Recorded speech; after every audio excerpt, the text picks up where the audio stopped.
amongst the mutilating mimics with much madness. I know there's been a little bit of confusion online, but you're still with PBC, right? Yeah, I'm still PBC, Al Heyman, Samson Lukowitz. But the thing about with me and Al Heyman, we have a special type of relationship because Al Heyman is kind of like my grandfather. Him and Samson Lukowitz, you know, they've taken care of me and they just want me to succeed and they want to give me the biggest opportunities. Al Heyman told me that he was not going to stop my momentum. He said there was an opportunity with the Riyadh season, with Turkey Al-Sheikh, and you know, I think this is something that everybody's doing. You know, everybody's going out there because they're putting the biggest fights together. And, you know, why can't I get a piece of that? You fighting over there. I know, like, Samson for a while wanted to keep you here in the U.S. How was that, like, combo, like, with Samson? It's good, man. Samson, he's always been there for me since the beginning. You know, he's the one that gave me the opportunity. But when we both live out our contracts, I got to do what's best for me. Right now, we're still together. But like I said, I want to have my own promotion company one day. I want to make my own moves, just like Mayweather, Canelo, and all them guys are doing. We did what we did for about 10 years, you know what I mean? And I'm grateful for him. And, you know, we're just going to finish our contract and then go to the next step. I tell you what, yeah, Marcus from Fight Hub, big yourself up. David wanted to talk about what he's going to bring to the Yard fight and what Yard's going to bring, all that good old boxing talk. Marcus wanted the juicy shit. That gushy stuff. You're slick, dog. You're slick. And he extracted it out of Benavidez eventually. First he asked if he was still down with Al Heyman. He said, yeah, we're still with PBC. But Marcus knew. Marcus knew what was going on. Marcus wanted the confession on tape. And he waited for a gap in between when David was talking all that good boxing breakdown with the fight with him and Yard. So you're still with Samson Lukowitz, right? Yeah. But I want to start my own promotional company. So when the contract's up, he's no longer a PBC fighter. But I think we knew that. Marcus is slick though. His style. Yeah, Samson, he wanted to keep you in America, right? How's that going? And Samson did try and keep him in America. He did try to keep him in-house. But David has broke free from the plantation. David Morrell, his next fight is scheduled for January. Either Riyadh or Ring Magazine. I'll have to get the receipt against Callum Smith. Off the grid. Off the grid. I don't think Tank Davis has retired. No. Tank wants off the plantation. He wants off the plantation. He wants to fight Jake Paul. Get the bag. Get his contract looked at. He wants to be a free agent. Free from the PBC. And he'll be back. You think Tank Davis is going to retire with all the money and business he can do with Turkey? Anyone who thinks Tank is going to retire after the Jake Paul fight, for the life that Tank Davis wants to live and maintain, that one Jake Paul bag is not going to be enough. I don't care if they're talking about 40 million, 50, 20 million. He'll be back. He's a very bankable commodity. Boxing is not going to allow Tank Davis to retire. The likes of Netflix are not going to allow him to retire like that. Turkey, not going to allow him to retire like that. Too bankable. The retirement is a smokescreen. Trust your boy Beats on this. And without Tank Davis or Benavidez, PBC are doners. I've bookmarked it. Rolly is going to beat the brakes of Manny Pacquiao. He's not going to scrape by on some points decision. He's going to beat the brakes off Manny if that fight happens. It looks like it's going to be up to Rolly to get the PBC then between 100, 300k pay-per-views that Tank was doing. He's going to beat up Manny. It doesn't matter who wins out of Lamont Roach and Isaac Cruz, pay-per-view or not. Neither of them becomes a star regardless of who wins. Same with Fundora and Thurman. So right now it looks like it's on Rolly. If that fight happens, I'm hearing that Rolly might rematch Ryan. The American fighters want to be free agents. That's the thing over there right now. Richardson Hitchens didn't renew with MATCHROOM. Shakur Stevenson didn't renew with MATCHROOM. Ryan Garcia is speaking about not renewing with MATCHROOM. Went on a vicious diatribe aimed at Oscar De La Hoya. Devin Haney, free agent currently. The landscape is changing. The industry has to acknowledge the change. They don't want to be tied up to these promoters right now. Canelo and Crawford, who was promoting them? Dana White weren't promoting them. He promoted the fight, but he wasn't promoting them. It's all change in America. It's all change. It's all change. And those who can't adapt to the changes, the promoters, the fighters, the broadcasters, they'll all get left behind. It's as simple as that. Boxing Beats and rhymes. no one can do it better. What's next for Ben Whittaker, mate? Interesting. I know he signed a new deal with Ben Shalom, who's done a deal with the BBC. Yeah. That was reported by Spencer Oliver hours before the news that Ben Whittaker signed to MATCHROOM. You've seen the promo, the promos. Show me the money! I love Ben Whittaker! I love Ben Whittaker! Do you love this black man? I love Ben Whittaker! I love black people! I love black people! Who's your motherfucker, Eddie? You're my motherfucker! What are you gonna do, Eddie? Show me the money! Congratulations, you're now my promoter. Neither one of them care about taking it there. And they're going to piss off a lot of people. But the show is on the road, whether you like it or not. I don't know what Ben Whittaker will achieve as a fighter, I don't know. But he might be one of MATCHROOM's more interesting signings in recent years. The 2021 silver medalist Olympian was on his way to joining MATCHROOM before Sky Sports and Boxer stepped in with huge financial incentives to sway Fraser Clark and Ben Whittaker away from signing with Eddie Hearn and MATCHROOM. But Eddie stayed on Ben Whittaker, hinting that one day he will be MATCHROOM bound. And there was a feeling of inevitability that this was going to happen. But when Spencer Oliver dropped that news, it seemed to be a major coup for Ben Shalom, especially on the back of him signing that renewal with Turki Al Sheikh. But we've got to look at the cold hard facts. Joshua Buatsi out, went over to Queensbury. Vidal O'Reilly didn't renew and apparently is finalising a deal with MATCHROOM. According to Frank Smith, talks are ongoing. Adam Azim, however, and Fraser Clark were loyal to the cause, and Ben still has them on standby. But what a lot of people are saying, the jewel in the crown was this kid here, Ben Whittaker. As polarising a figure as you need on a boxing promotion. It's a long-term contract. They plan to keep him active. The promoter and fighter combination between him and Hearn seems like a can't-fail direct hit. And Whittaker, he's got to get going. He looked like he was going through the motions while he was on Sky and Boxer. He does have world-class ability, but 175 is hot right now. It's a dangerous division. The promos, great showbiz, great for his social media profile, no doubt. His marketing and promoting, it kind of looks after itself. That seems to be in hand. He seems to have a good coach. I think Andy Lee is a good coach. A lot of people on my hangout disagree with that. I think he's a good coach, and I think he's got a good promoter. In a lot of people's eyes, he still hasn't erased the memory of that first Liam Cameron fight, despite blitzing him in one round in a rematch.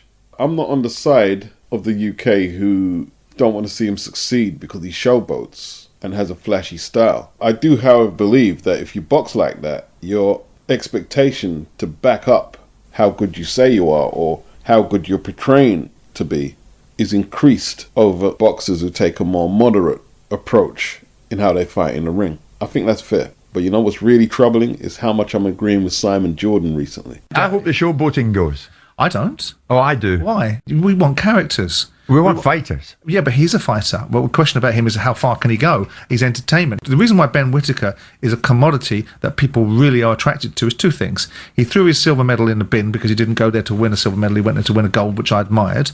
And because he's got some real talent and he can showcase it in a way that engages people and divides people in equal measure. You know, Prince Nazim Hamid was the same, but the talent was inevitably there and it kept on showing itself. The question is about Ben Whittaker in this day and age, because we do live in a society that ultimately gives no one in dispensation. We are criticising him for some reason rather than praising the fact that he's something different. He's something engaging. You know, he's something entertaining. And the fighters themselves have not been offended by showboating. So people sitting outside the ring being offended by it, I've never understood. It's entertainment. I remember Boxing what happened needs to characters. Nassim when he ran into Barrera and he sorted him out and he's showboating. The same might happen to Ben. Well, yeah, but hold on. That's at the very, very top end of the scale. Jim White is his name. I mean, come on, dude. Barrera sorted out Nassim for his showboating. He sorted him out because he was a better fighter. You know what gets to me is when Nassim lost to Barrera, and Steve Bunt spoke about it, and he exposed Colin Hart, which most people didn't know, but yours truly knew who he meant.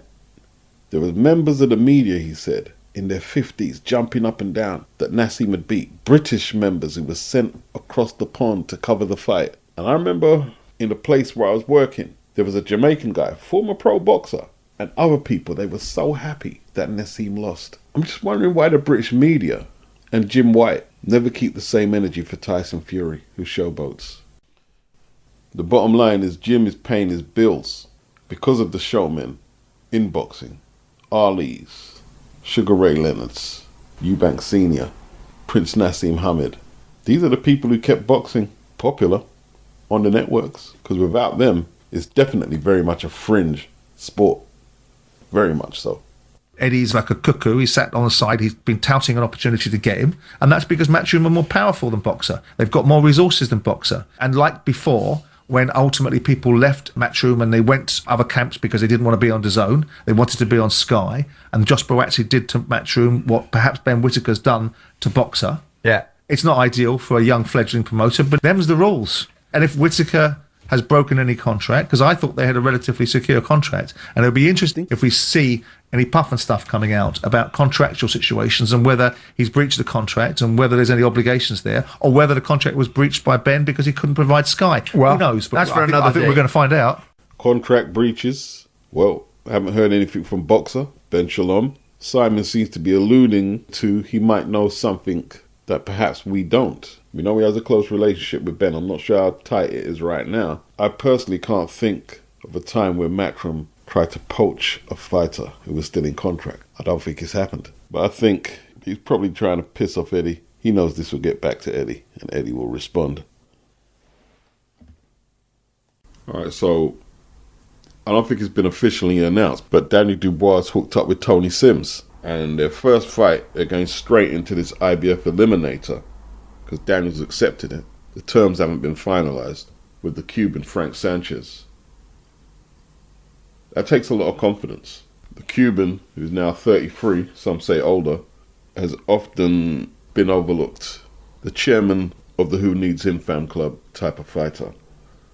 He can't afford to duck, dodge and pick fights. So it didn't matter who came out of the hat. Daniel Dubois, Del Boy, Moses, Hergovich, he was going to fight. It's an eliminator for the world title. Dubois, coming off that crushing defeat to Alexander Usyk not too long ago, they're going to bounce back against Frank Sanchez.